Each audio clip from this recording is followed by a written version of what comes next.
Hi guys, मैं हूँ गीतिका और मैं हूँ एक स्पाइन टीबी पेशेंट।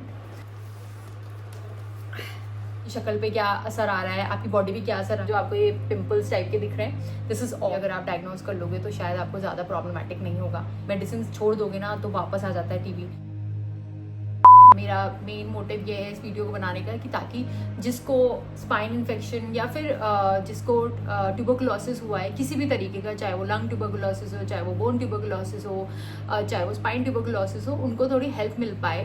बिकॉज मेरे को स्पाइन टीबी हुआ है, मेरे को 1 साल से ऊपर हो गया है जब से मैं दवाइयाँ खा रही हूँ। मैं अभी भी स्पाइन टीबी की दवाई खा रही हूँ, तो I can tell you better and I think and I really wish कि मैं किसी को हेल्प कर पाऊँ किसी भी तरीके से, कि उनको एटलीस्ट एक सपोर्ट ही मिल जाए मेरे वजह से कि हाँ ठीक है, गीतिका को हुआ है तो probably they will also deal with it. India में टीबी बहुत ज़्यादा मात्रा में ऑलरेडी है और बस प्रॉब्लम ये है कि यहाँ पे कोई इसके बारे में ज़्यादा बात नहीं करता है, बिकॉज प्रॉबेबली ज़्यादा लोगों को नॉलेज है नहीं, और जिनको नॉलेज है वो भी आधी अधूरी है और बहुत ही मिसलीडिंग नॉलेज है।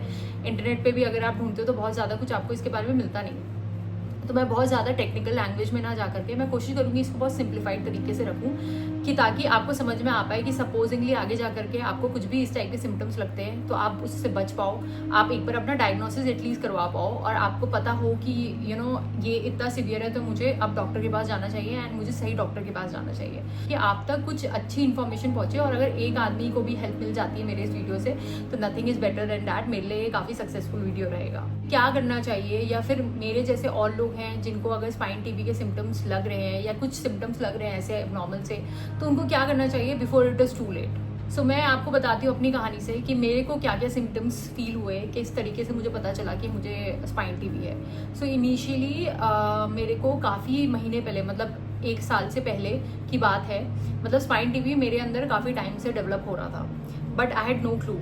ये स्टार्ट हुआ दिवाली के टाइम पे, पिछले साल दिवाली में, जब मुझे पहली बार एक बहुत ही अजीब सा पेन फील हुआ अपने बैक में। Very different kind of sensation. It was not a normal back pain जो आपको मसल पेन होता है उस तरीके का नहीं था, अंदर से बहुत तेज एकदम चन्न से फीलिंग आई, जैसे कि आई कांट इवन एक्सप्लेन कैसे, बट बहुत तेज सा कुछ अलग सा फीलिंग आया कि कुछ तो गड़बड़ हुआ है। एंड थोड़ी देर के लिए आई वॉज बेंट ओनली, मैं टेढ़ी ही हो गई और मैं ऐसे ऐसे करके बहुत रो रही थी कि यार मुझे दर्द हो रहा है, मुझे दर्द हो रहा है, मुझे दर्द हो रहा है। एक नॉर्मल आदमी को अचानक से अगर बैक में पेन होने लग जाए, और मैं बहुत ही एक्टिव हूँ, मैं जिम करती हूँ, सब कुछ करती हूँ, तो उस हिसाब से अचानक से ऐसे पेन होना was a little abnormal. It lasted for around 5-6 minutes. उसके बाद वो अचानक से चला गया एंड चला ही गया, कुछ नहीं हुआ मुझे उसके बाद।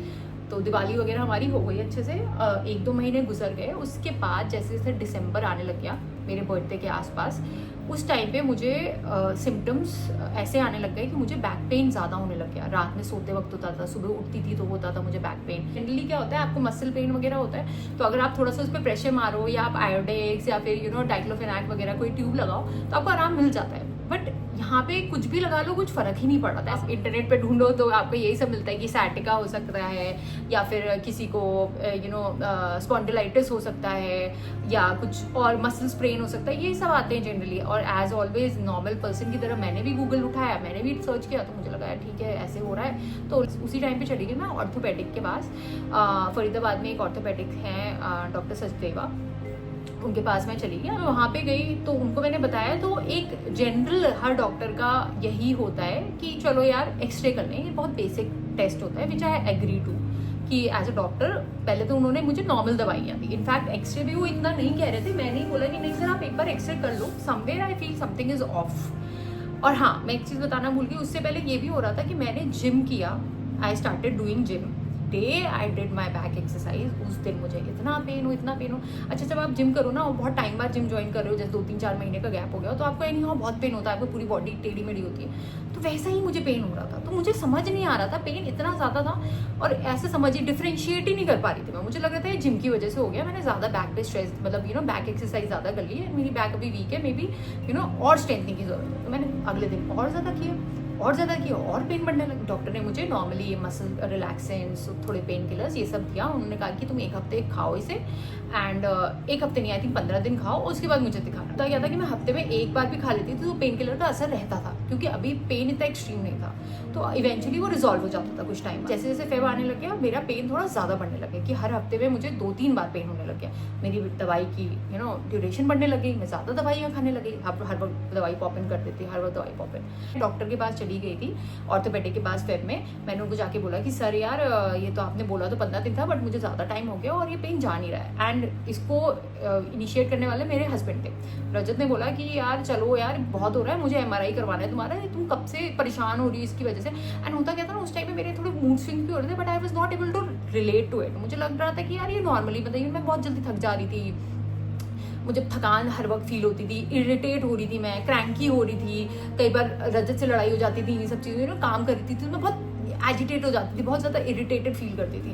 बट मुझे बिल्कुल भी नहीं लगा था कि ये सब इस वजह से हो रहा है। उन्होंने कहा ठीक है हम MRI करा देते हैं, बिकॉज तुम लोग कह रहे हो तो लेट्स गो फॉर इट। वैसे तो गीतिका की एज ऐसी है नहीं कि ऐसे कुछ होना चाहिए serious, but let's go for it. तो हम करवा के MRI टेस्ट को दे करके हम चले गए शादी अटेंड करने। शादी अटेंड करने गए, वहाँ पे हमने हील पहनी, तब तक डॉक्टर का मैसेज आ गया मेरे पास, क्योंकि डॉक्टर अच्छे हैं तो उनसे मेरा डायरेक्टली बात हो जाती थी। तो उन्होंने बोला कि Geetika something is serious, so we have to put some attention to it. जैसे जैसे प्रोसेस में जैसे जैसे मुझे पता चलने लग गया ना कि मुझे क्या प्रॉब्लम हो रही है, वैसे वैसे मेरी पेन की इंटेंसिटी बढ़ना शुरू हो गई। मतलब देखा जाए तो कभी कभी मुझे लग रहा था कि सबको लग रहा हो कि यार मैं नाटक कर रही हूँ, बट एक्चुअली में वैसा हो रहा था। क्यों? क्योंकि ऑफकोर्स मैं उसके साथ साथ नेग्लिजेंस भी बहुत कर रही थी ना। मतलब मेरे को उस टाइम पे स्पेशल अटेंशन चाहिए था, बट वो ना दे करके मैं और चीज़ों को प्रायोरिटी दे रही थी। मैं अपने कंटेंट को प्रायोरिटी दे रही थी, मैं इधर उधर घूमने फिरने को प्रायोरिटी दे रही थी, मैं अपने फ्रेंड्स की शादी में जाने को प्रायोरिटी दे रही थी। मुझे ऐसा लगा ही नहीं कि ऐसा कुछ सीरियस होगा। फिर जब मैं वापस गई तो सर ने बोला, डॉक्टर ने बोला कि यार MRI में थोड़ा सा देयर इज इन्फेक्शन, और इन्फेक्शन तुम्हारा L4 and L5 if I am not wrong. मैं आपको यहाँ पे कहीं पे स्क्रीनशॉट शेयर करूँगी, या वीडियो मिला तो वीडियो शेयर करूँगी, जो मेरा स्पाइन वाला एरिया जो इन्फेक्टेड था वहाँ पे। जिनको कुछ नहीं हुआ है प्लीज़ इस चीज़ को अदरवाइज मत लेना, और ये मत सोचना कि सब चीज़ तुम लोगों के साथ हो रही है। It is just to make you aware, because मेरे साथ ऐसा हुआ है। इंटरनेट में ज़्यादा कुछ इसके बारे में है नहीं, तो I just want to make people aware, because TB is very common in India, और ये हर एज ग्रुप में होती है। आप अगर बुक्स के हिसाब से जाओगे, इंटरनेट को खोलोगे तो लगेगा वहाँ पे लिखा होता है कि यार ज़्यादातर ये ओल्ड एज में होती है या फिर बच्चों में होती है, बट ऐसा नहीं है। जब से मेरे को ये हुआ है और मैंने इंटरनेट पे और मैंने थोड़ा अपने इंस्टाग्राम पे डाला है इसके बारे में, बहुत सारे मेरे पास मैसेजेस आए हैं जिन्होंने बताया कि उनके साथ भी ये हो रहा है, and they are almost my age और इवन यंगर देन मी। तो ये किसी को भी हो सकता है। इट्स जस्ट दैट ज़्यादा इसके बारे में बात नहीं होती है, और कोई इंटरनेट पे इतना ज़्यादा क्लियरली बोलता नहीं है। So anyways coming back to it, तो मैंने जब MRI के बारे में सर ने बताया कि इन्फेक्शन तो है, मैंने MRI देखा, साफ पता चल रहा था MRI थोड़ा तो हम लोग रिकॉग्नाइज कर ही लेते हैं एज ए डेंटिस्ट भी। तो मैंने कहा यार ये तो दिख रहा है, ये तो अच्छा खासा डैमेज दिख रहा है बोन में। मैंने कहा यार इतना तो मुझे लग ही नहीं रहा है, मतलब कि अच्छी बोन मेरी डैमेज है। मतलब डॉक्टर का कहना था 15% डैमेज है। 15% के हिसाब से मैं एकदम फिट एंड फाइन थी, मतलब fit and fine as physically सामने कोई मुझे देखेगा तो मैं इतनी बढ़िया शादी अटेंड करके आई थी, कपड़े अच्छे पहन के गई थी, हील पहनी हुई थी, कूद रही थी, फांद रही थी, तो देख के लग नहीं रहा था कि यार मेरे जो स्पाइन, जो रीढ़ की हड्डी हमको सपोर्ट करती है वो ही कोलैप्स हो रही है। तो मुझे ऐसा बिल्कुल नहीं लगा। तो मैंने कहा यार अच्छा। तो सर कहते हैं कि देखो ये अच्छी बात थी कि he was very prompt in his diagnosis. उन्होंने probably he also check with his colleagues also, because TB का डायग्नोसिस हर कोई कर नहीं पाता है। तो उन्होंने बहुत अच्छे से उसको उन्होंने तब भी श्योरिटी नहीं दी। उन्होंने बोला कि देखो मुझे डाउट है that it is looking, the symptoms are looking and the location is such कि it is looking more like spine TB, but इसको conclude करने के लिए हम एक कॉन्ट्रास्ट MRI करेंगे ताकि कंफर्म हो जाए, और जो वहाँ के रेडियोलॉजिस्ट हैं उनसे भी कंफर्मेशन लेंगे। वो अगर कहता है येस तो हाँ यही होगा, हमारी ट्रीटमेंट इसके लिए स्टार्ट होगी, एंड प्रॉबेबली तब भी मैं कहूँगा तुम एक और सेकेंड ओपिनियन ले लेना। ठीक है, कॉन्ट्रास्ट MRI कराया, वही आया, सेम इशू, सेम जगह, लोकेशन एकदम डिटेक्ट हो गई, पता चल गया कि हाँ इन्फेक्शन तो है। उनका सजेशन ये था कि आप गवर्नमेंट से ही दवाइयाँ लो, क्योंकि वहाँ पे एकदम प्रॉपर रेगुलेटेड दवाइयाँ मिलती हैं, आपको कभी कन्फ्यूजन नहीं होगा। और गलती से भी अगर आपने दवाई ऊपर नीचे ले ली तो ये बहुत प्रॉब्लमैटिक हो सकता है, क्योंकि अगर आपकी बॉडी में रेजिस्टेंस डेवलप हो गई, सपोज करिए आपको 600 mg की दवाई बोली और आप गलती से करो, आपको 600 खानी थी और आप 300 खा रहे हो, I am just giving an example, 300 खा रहे हो तो वो तो इफेक्ट करेगा नहीं, और जब बल्कि आपकी बॉडी में रेजिस्टेंस डेवलप हो जाएगा दवाई का, और फिर जो ट्रीटमेंट होगा फिर वो एग्रेसिव हो जाएगा आपका TB, और तब जो ट्रीटमेंट होगा वो बहुत ज़्यादा एक्सपेंसिव भी होगा। एट द सेम पॉइंट उसमें जो दवाइयाँ चलेंगी वो बहुत ज़्यादा स्ट्रॉन्ग चलेंगी। तो एनी TB की दवाइयाँ जो हैं वो रोज़ खानी होती है, रोज़ मतलब सोच लो आप रोज़ दवाई खाना at this age, it's not an easy task. और एक दवाई नहीं होती उसकी स्टार्टिंग में मेरी 4 दवाइयाँ चल रही थी। अगर हो सकेगा तो मैं यहाँ पे मेंशन कर दूंगी, बट स्टिल मैं ये कहूँगी कि इसको एज ए कंसल्टेशन मत लेना प्लीज़ गाइज। जाओ, आप डॉक्टर के पास जाओ, सही डॉक्टर के पास जाओ। आई विल से कि आप फिजिशियन के पास जाओ, फिजिशियन को पहले दिखाओ। अगर फिजिशियन आपको लग रहा है ठीक है तो ठीक है, नहीं तो ऑर्थोपेडिक के पास जाओ। एंड अदरवाइज आप किसी बड़े हॉस्पिटल में भी जा सकते हो।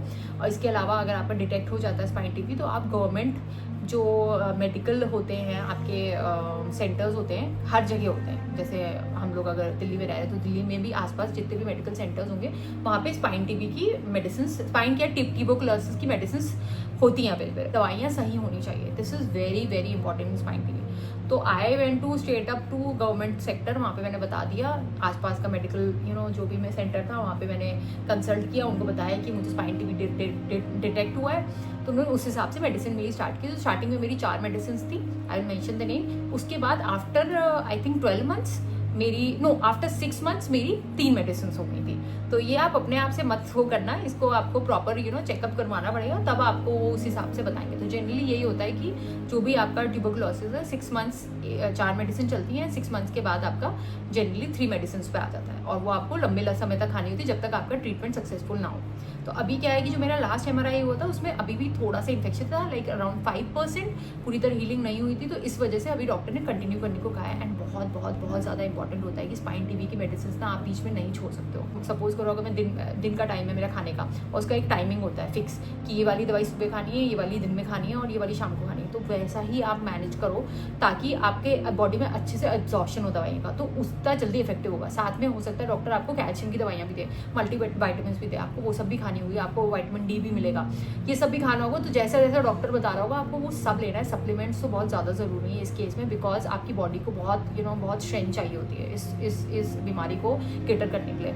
आपको डाइट, प्रोटीन डाइट लेनी होती है फुल ऑन, मतलब भूल जाओ कि आपका वेट गेन हो रहा है, सब कुछ भूल जाओ। क्योंकि पहली बार तो एक और सिम्टम जो मैं बताना भूल गई थी, वो टीबी में ये होता है कि आपका वेट लॉस होने लगता है। तो मैं तो सही बताऊँ तो उस टाइम पे बहुत खुश होने लगी थी, यार मैं तो लूज कर रही हूँ weight, I am getting thinner and people वो कॉम्प्लीमेंटिंग मी कि तुम तो कितनी पतली हो गई, तुम तो कितनी पतली हो गई। But now when I connect the dots then I realize कि वो पतलापन भी मेरे में इसलिए आ रहा था क्योंकि मेरे को स्पाइन टीबी की वजह से खाने की टेंडेंसी कम होने लगती है और खाना एब्जॉर्ब होना कम हो जाता है। तो इस वजह से बॉडी आप बेसिकली बीमार होने लगते हो, तो वो बीमारी वाला पतला होना शुरू हो जाते हो, which is not good for you. So आपको तो पहले वापस नॉर्मल अपने वेट पे आना है। आपको वेट से थोड़ा ऊपर भी चले जाओगे तो भी कोई प्रॉब्लम नहीं, लेकिन प्रोटीन डाइट खूब खानी है, क्योंकि प्रोटीन डाइट ज़्यादा खाओगे तो उसी हिसाब से आपका बोन अच्छा बनेगा, स्ट्रॉन्ग बनेगा। मेरे को ये सब हो रहा था, मेरी बहुत स्वेलिंग हुई है फेस पे, आई वॉज स्वोलन।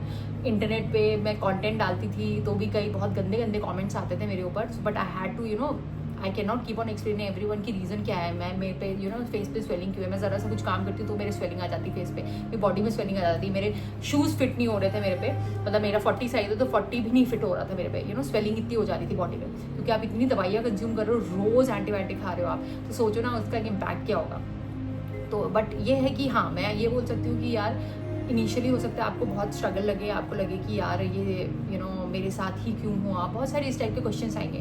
बट कभी भी अगर आगे किसी के साथ ऐसा होता है तो आप उसको ये वीडियो दिखा देना, आई एम श्योर वो मुझे देख करके थोड़ा सा इंस्पायर होगा and I will be very happy कि अगर आपको मैं किसी भी तरीके का मोटिवेशन दे पाऊँ। मैं अपने सिम्टम्स को डायग्नोज करने में 5-6 महीने लगा दिए थे, आई थिंक 4 या 5 तो लगा ही लिए थे, बट फिर भी आई थिंक टाइमली हो गया था डिटेक्ट को, तो इतना सीवियर नहीं हुआ, नहीं तो ज़्यादा सीवियर होता है और अगर आप मेडिसिन अपनी छोड़ दोगे तो बहुत ज़्यादा बुरा होगा। तो इसलिए प्लीज़ ध्यान और चीज़ों को भूल जाओ कि आपकी शक्ल पे क्या असर आ रहा है, आपकी बॉडी पे क्या असर आ रहा है। I keep on scratching myself, आपके देख रहे हो मेरी body it use to be almost butter like, but अभी देख लो ये सब जो आपको ये पिंपल्स टाइप के दिख रहे हैं, this is all because of the medicine which I am taking. तो भले ही मैं बहुत हेल्दी खाना खा रही हूँ, जितना हो सके स्नैक्स अवॉइड करती हूँ, जितना हो सके बाहर का खाना अवॉइड करती हूँ, बट फिर भी ये सब प्रॉब्लम्स लगी रहती हैं। द मेडिसिन हैव सम और द अदर इम्पैक्ट, बट इसका मतलब ये नहीं है आपको मेडिसिन नहीं। यार मैं तो इसी डर से ही अपनी दवाइयाँ चुपचाप खा लेती हूँ कि यार खानी है तो खानी है, मतलब एक तो रेगुलर हो गया है, चाहे वो कड़वा लगे, बहुत कई बार बहुत अनईजी लगता है, नौशिया फीलिंग आती है,